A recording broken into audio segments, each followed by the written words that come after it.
അപ്പോൾ എല്ലാവർക്കും നമസ്കാരം. അപ്പോൾ എബ്രോഡ് ജോബ് സ്കാം പാർട്ട് 1 ഞാൻ ഒരു വീഡിയോ ഇട്ടിട്ടുണ്ടായിരുന്നു. ഇത് പാർട്ട് 2. ഇതിൽ ഞാൻ പറയാൻ ഉദ്ദേശിക്കുന്നത് അവരുടെ ഒരു കൺവിൻസിങ് രീതിയാണ്.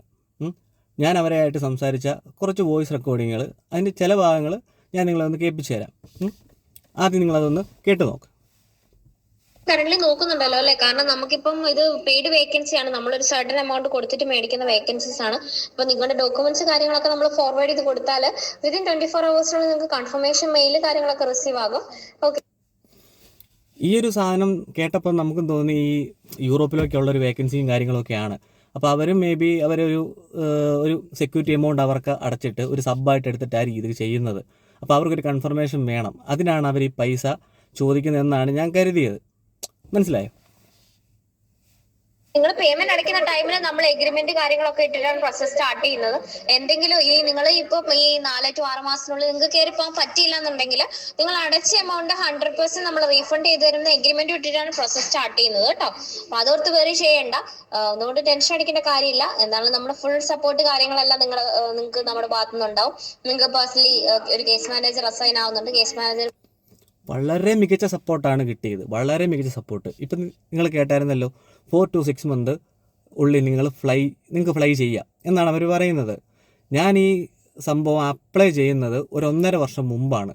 അതായത് കഴിഞ്ഞ 2025 ഡിസംബറിലാണ് എൻ്റെ ആ ഒരു 8 months ആണ് ഇവർ ആദ്യം എന്നോട് പറഞ്ഞത്. അത് കഴിഞ്ഞ് 4 to 6 month ഒക്കെ പറയുന്നു പോട്ടെ, ഞാനും പിന്നെ ഒരു കൂട്ടി ഒരു 8 month മൊത്തത്തിൽ. ആ ഒരു 8 month കംപ്ലീറ്റ് ആകുന്ന ഡിസംബറിലായിരുന്നു. ആ 8 month കഴിഞ്ഞ് ഒരു 8 മാസത്തോടെ ഞാൻ വെയിറ്റ് ചെയ്തു. പല മെയിലുകൾ അയക്കുന്നു, കാര്യങ്ങൾ അയക്കുന്നു. കേസ് മാനേജർ എന്ന് പറഞ്ഞൊരു നാറി, അവനും മെയിൽ അയക്കുന്നു. ഇപ്പം ഈ ലേഡി നമ്മളോട് എല്ലാ കാര്യങ്ങളും സംസാരിച്ചിട്ട് അവന് ഫോർവേഡ് ചെയ്ത് കൊടുത്തിട്ട് അവൾ ആ വഴി പോയി. നമ്മൾ പൈസയും കൊടുത്തു കഴിഞ്ഞാൽ പിന്നെ ഇവളുടെ ഇതവിടെ തീർന്നു. അത് കഴിഞ്ഞ് പിന്നെ ഇവളുണ്ടാവില്ല. നമുക്ക് കേസ് മാനേജർ എന്നും പറഞ്ഞ് അടുത്തൊരാൾ വരും. ഭയങ്കര പ്രൊഫഷണലായിട്ടും ഭയങ്കരമായിട്ട് നമ്മൾ ഭയങ്കരമായിട്ട് കൺവിൻസ് ആവും ഇവരുടെ ആ ഒരു രീതിയിലൊക്കെ. വേറൊരു കാര്യം ഇവിടെ കേൾപ്പിച്ചു തരാം.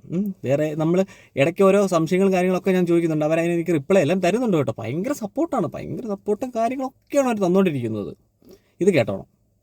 എക്കണോമിക് ഡെവലപ്മെന്റ് അണ്ടർ ലൈസൻസ് ഉള്ള കമ്പനിയാണ്. പിന്നെ ദുബായിൽ ഇവിടെ ആരെങ്കിലും ഉണ്ട് നമ്മുടെ ഓഫീസ് ഡയറക്ട്ലി വിസിറ്റ് ചെയ്യാം, അതൊന്നും ഇഷ്യൂ ഇല്ല. ഓക്കെ, ഇവരുടെ കമ്പനിയുടെ സർട്ടിഫിക്കേഷൻ കാര്യങ്ങളൊക്കെയാണ് പറയുന്നത്. ഓക്കെ, നമുക്ക് അത് മനസ്സിലാവും. നമ്മൾ അടിച്ചു നോക്കിയപ്പോഴത്തേനും ഓക്കെ അങ്ങനെയുള്ള സാധനങ്ങളൊക്കെ ഉള്ളതാണെന്നാണ് അന്ന് ഗൂഗിളിൽ അടിച്ചു നോക്കിയപ്പോൾ കണ്ടത്. പക്ഷേ ഈ കഴിഞ്ഞൊരു 2 മാസം മുമ്പ് ഞാൻ ഒന്നും കൂടെ ഒന്ന് കൺസൾട്ടൻസിയെ പറ്റി ഒന്ന് സെർച്ച് ചെയ്ത് നോക്കി. അപ്പോഴത്തേനും ഗൂഗിളിൽ കൊടുത്തിരിക്കുന്നത് ഒരുപാട് കംപ്ലയിൻറ്റുകൾ ഇവർക്കെതിരെ വന്നിട്ടുണ്ട്. ഇവർ ഫ്രോഡായിരിക്കും, മേ ബി നിങ്ങൾ ആരെങ്കിലും പൈസ കൊടുക്കാൻ ഉദ്ദേശിക്കുന്നുണ്ട്, ആരും കൊടുക്കരുത്, അങ്ങനെയാണ് ഇങ്ങനെയാണെന്ന് പറഞ്ഞാണ് ഇപ്പോൾ ഗൂഗിളിൽ കിടക്കുന്നത്. ഒന്ന് ആലോചിച്ച് നോക്കി. ഇനി വേറൊരു ഇതോടെ കേൾപ്പിച്ചു തരാം. മതി. എന്താണേലും നിങ്ങൾക്കിപ്പം കേസ് മാനേജർ അസൈൻ ആവുന്നുണ്ട്, ഒന്നുകൊണ്ട് ടെൻഷൻ അടിക്കേണ്ട കാര്യമില്ല. നിങ്ങളിപ്പോൾ പേയ്മെന്റ് അടച്ചു കഴിഞ്ഞാൽ നമ്മൾ എഗ്രിമെന്റ് കാര്യങ്ങളൊക്കെ ഇടുന്നുണ്ട്. എന്തെങ്കിലും ഒരു ഡിലേയോ റിജക്ഷനോ, നിങ്ങൾക്ക് 4 to 6 months ആണ് പ്രോസസിങ് ടൈം പറയുന്നത്. അതിനുള്ളിൽ എന്താണ് നിങ്ങൾ ഫ്ലൈ ചെയ്തിരിക്കും. ഓക്കെ, അത് നിങ്ങൾക്കിപ്പം ഇൻ കേസ് നിങ്ങൾക്കത് നമ്മൾ എന്തെങ്കിലും ഡിലേ ഉണ്ടെന്നുണ്ടെങ്കിൽ നമ്മൾ 100% റീഫണ്ട് ചെയ്ത് തരികയും ചെയ്യും. എഗ്രിമെന്റ് ഇട്ടിട്ടാണ് സ്റ്റാർട്ട് ചെയ്യുന്നത്.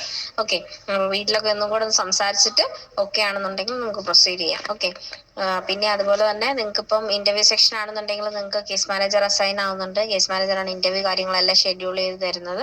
ഓക്കെ, പിന്നെ നിങ്ങൾക്ക് കഴിഞ്ഞിട്ട് ഇന്റർവ്യൂ സെക്ഷന് ശേഷം നിങ്ങൾക്ക് offer letter and work permit share ചെയ്ത് തരുന്നുണ്ട്. ഓഫർ ലെറ്റർ ആൻഡ് വർക്ക് പെർമിറ്റിന് ശേഷം നിങ്ങൾക്ക് നിങ്ങളുടെ PCC മെഡിക്കൽ ക്ലിയർ ചെയ്യണം. PCC മെഡിക്കൽ ക്ലിയർ ചെയ്ത് കഴിഞ്ഞാൽ നിങ്ങൾക്ക് എംബസി വരുന്നുണ്ട്. എംബസിയിൽ നമ്മൾ ഇവിടുന്ന് അപ്പോയിന്റ്മെന്റ് കാര്യങ്ങളൊക്കെ എടുത്തു തരും. നിങ്ങളുടെ ഡോക്യുമെന്റ്സ് കാര്യങ്ങളെല്ലാം സബ്മിറ്റ് ചെയ്യുക. ആഫ്റ്റർ ദാറ്റ് നമ്മൾ ഇവിടുന്ന് എയർ ടിക്കറ്റ് ഇഷ്യൂ ചെയ്ത് തരും. ഇതാണ് നിങ്ങളുടെ നമ്മളങ്ങ് ചെന്നു. നമ്മൾ പ്ലെയിനിൽ കയറി നമ്മൾ അയർലൻഡിൽ ചെന്നു. എല്ലാ പരിപാടിയും കഴിഞ്ഞു. ഈ കഴിഞ്ഞ് കേസ് മാനേജർ വരും. അവനും ഇതുപോലെ കുറേ ഇങ്ങനെ പറഞ്ഞുകൊണ്ടിരിക്കും.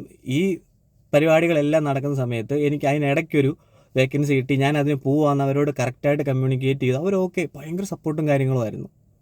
അത്രയും ഭയങ്കര നീറ്റായിട്ടും അങ്ങനെ പൊളൈറ്റായിട്ടൊക്കെയാണ് അവരെല്ലാം സംസാരിക്കുന്നതെല്ലാം. അതുകൊണ്ട് ശ്രദ്ധിക്കുക.